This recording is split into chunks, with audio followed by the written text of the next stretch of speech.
Bismillah, alhamdulillah, salatu salam, rasulullah, sallallahu alayhi wasallam. Assalamu alaikum wa rahmatullahi wa barakatuh. My name is Tara Khalid. I'd like to welcome to our program here at Sharjah TV on doing good, and we hope by Allah's pleasure and mercy that you are receiving the blessing from Allah subhanahu wa ta'ala. And you are, whether you know it or you don't, and it's better if you do know it. And if you understand it and you're doing the things to bring the blessing of Allah into your life, and that will be beneficial for you in this world and the hereafter if you understand that. And if you don't understand that, we hope and we pray that in these programs you will begin to understand it and it becomes a reality in your life. And of course, important that it becomes reality now. Tomorrow is not promised. So we need to think about today. What am I doing today which is going to benefit me tomorrow? And Abu Hurairah related that the Prophet ﷺ said, every Muslim has 5 rights over another Muslim. He has to perform the duties for another Muslim, to return the greetings. When someone greets you, you should return his greetings. Very important, because a Muslim who says Assalamu alaikum, this is actually a prayer for him. It's not just like saying hi, how are you? It's actually a prayer. So it's a much bigger thing. So you should also want to return that. Wa alaikum salam. You should also want to return that. And you should be happy that a person has said this to you. Not just say hi, how are you? And I'm not saying there's any harm with that, but this is a huge step, not a small step, a huge step forward if we're to understand that dimension and what it really means. To visit the sick, and we'll read later on about the rewards of visiting the sick. And this is something that we should actually make effort to do, and even to find out if there are sick people that we don't know. And I found that in visiting is very interesting because most of us, we don't visit people that we don't know. This is, I think, commonly among most people. If you're going to visit someone, especially someone who's sick, you're going to visit someone who you know, not someone that you don't know. But I have done this in the past.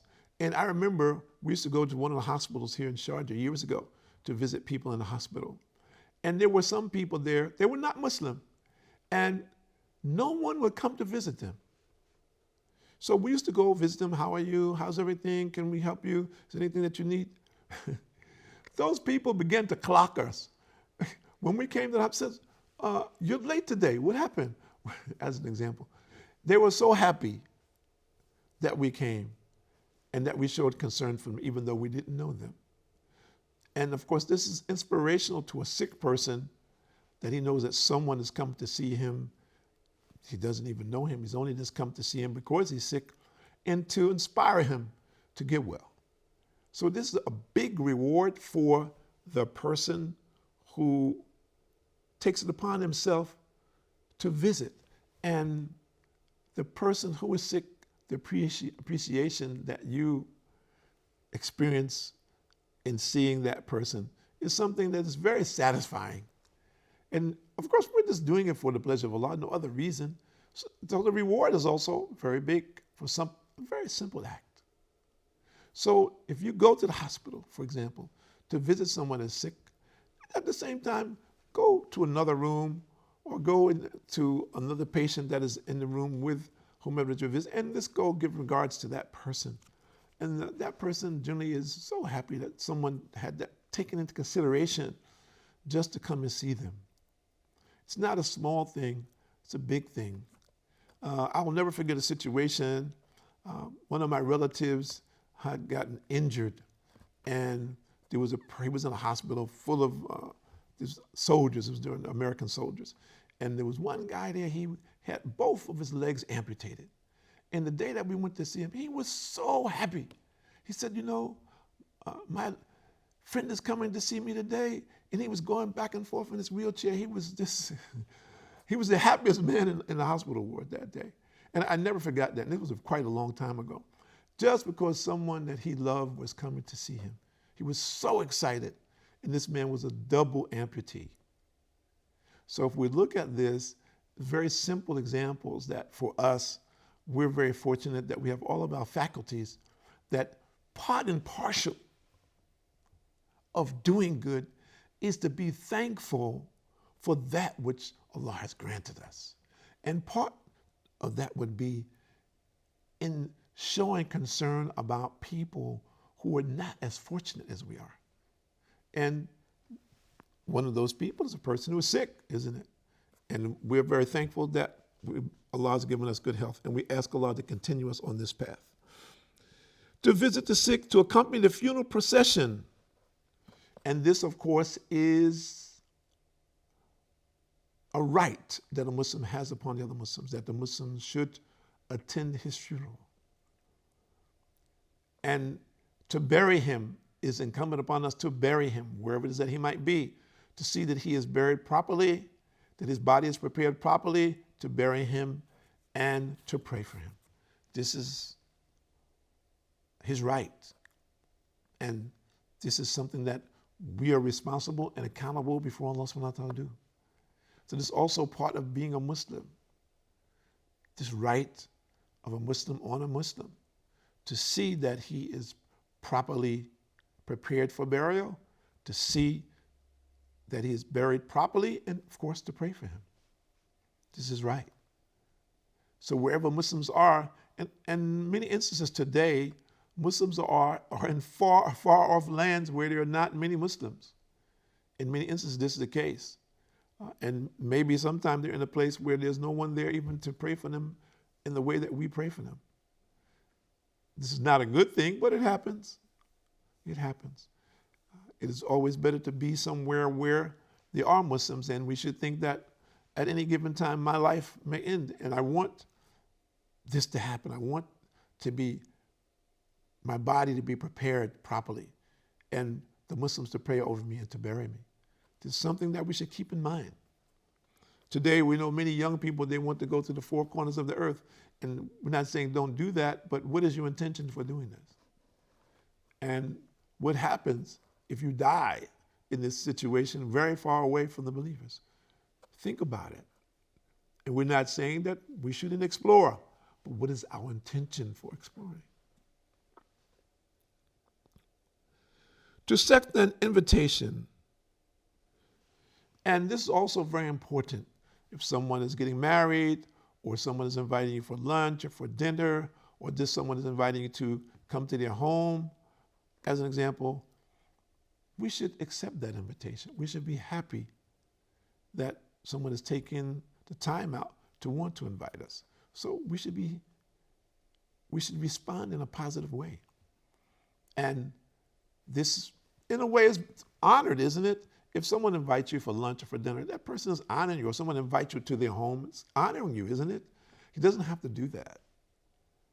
So this is something that, as a Muslim, is something that we should say, okay, I'm very happy. Thank you for the invitation. I will attend, inshallah ta'ala. And to say, may Allah bestow His mercy on you when a person sneezes. This is collected by Bukhari and Muslim. So we see some very simple things, and these are incumbent upon a Muslim for another Muslim. And Abu Hurairah reported, verily Allah subhanahu wa ta'ala has, or will say on the day of resurrection, O son of Adam, I was ill, but you did not visit me.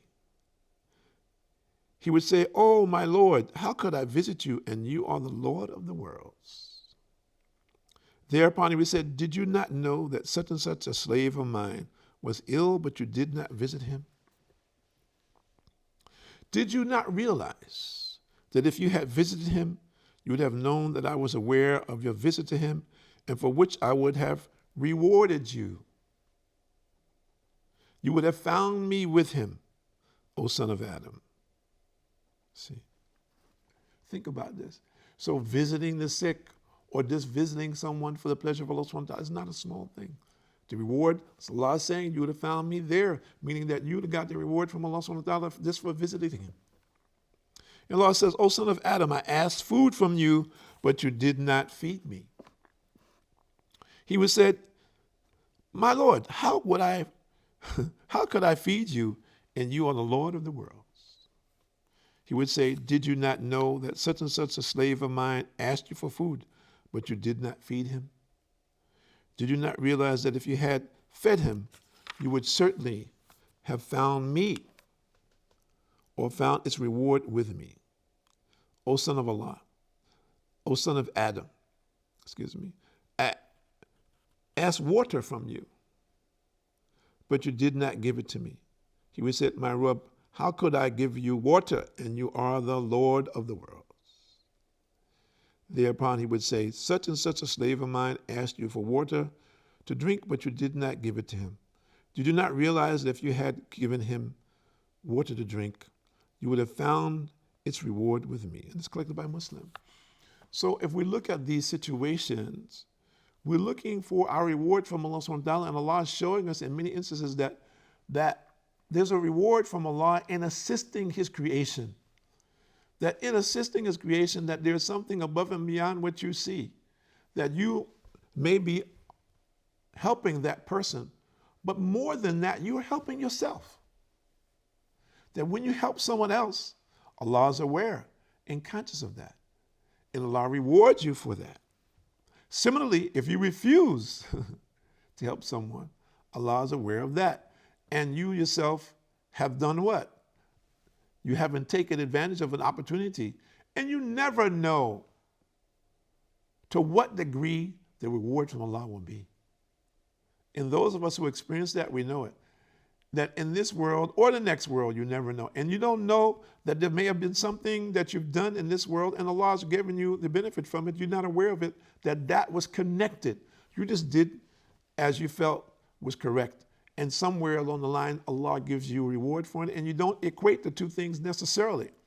But in any instances, most of us have found that situations, things have happened to us that just came as though they came from nowhere. You didn't ask for it, you didn't expect it, you were not thinking about it, it just appeared to you. And all of us have experienced this in one way or another. Everyone does not recognize it or put it into this particular category of understanding. And of course, it goes without saying, that which Allah has stored for us in the hereafter, and that should be our primary concern. That what am I sending ahead of me? What am I doing now that's going to benefit me in the grave? People say, oh, brother, you're so morbid. You're always talking about dying. We don't want to die. We want to live. Of course we do. But isn't that the ultimate reality? Shouldn't we know what we're doing? Shouldn't we understand where we're going? Shouldn't we have some vision of what to expect, how to prepare to the best of our limited ability? Or should we stay ignorant in darkness when the light has been shunned and it is available to us? Should we stay in darkness because there are people who are promoting darkness? There are people who wish to stay ignorant and in darkness and use excuses to submit themselves to this kind of ignorance? Should we be like this? In this age of information, in this age where we have so many sources that can be certified, should we continue with the old excuses that we can say that our grandparents' generation had? This is a different world that we're living in today. There's no comparison at all. We have no excuse today, most of us, for not finding truthful information. It may be confusing. There might be, as you might say, too much information in one subject area where you become confused. But we have enough people who are authorities, who are authentic in their knowledge, to use them as resources to find out what is authentic or what isn't. And we should look for what is authentic for the sake of our own souls and for getting the proper information about our eternity. We need to have this certified. We need to be correct. We don't need to have a question mark when it comes down to our eternity. Am I doing the right thing today in relationship to my eternity? I need to know that because I don't know how long I'm going to be on this earth. So what I'm doing, I need to understand it.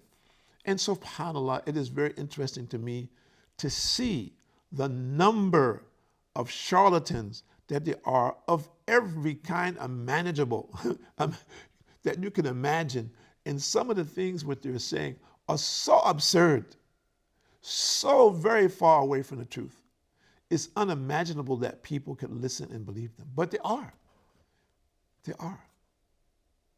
So we're inviting everyone to the one and only truth. One and only truth, ultimately. And that is that everyone's life is temporary. It is written how long you will live on this earth. Everyone shall, Allah says more or less, Quran the translation, every soul shall have a taste of death. No one is to be excluded. Everyone will be resurrected. People say, well, I don't believe that. We have choices. Everyone will be resurrected. Everyone will have to account for their deeds and actions in this world. Everyone, when they go to the grave, the only thing that will go with them is their actions, bad or good. The determining factor of how we will be in the grave is the mercy of Allah. No matter how much good that you did, the determining factor is the mercy of Allah. If you don't know how to get the mercy of Allah today, then you need to listen and you need to get very busy with this reality. If you yourself have become confused by whatever confusion there is out there and you are not pursuing this truth, you need to turn to the truth and you need to ask Allah to guide you and protect you in this path. My name is Tariq Khalid. I'd like to thank you for joining us here at Sharjah TV on Doing Good, and we hope and we pray that you identify the good, implement it in your life, and that as a result of this, you will be among those who are successful, and that true success will be a reality in the next phase of our existence, the grave. Assalamu alaikum wa rahmatullahi wa barakatuh.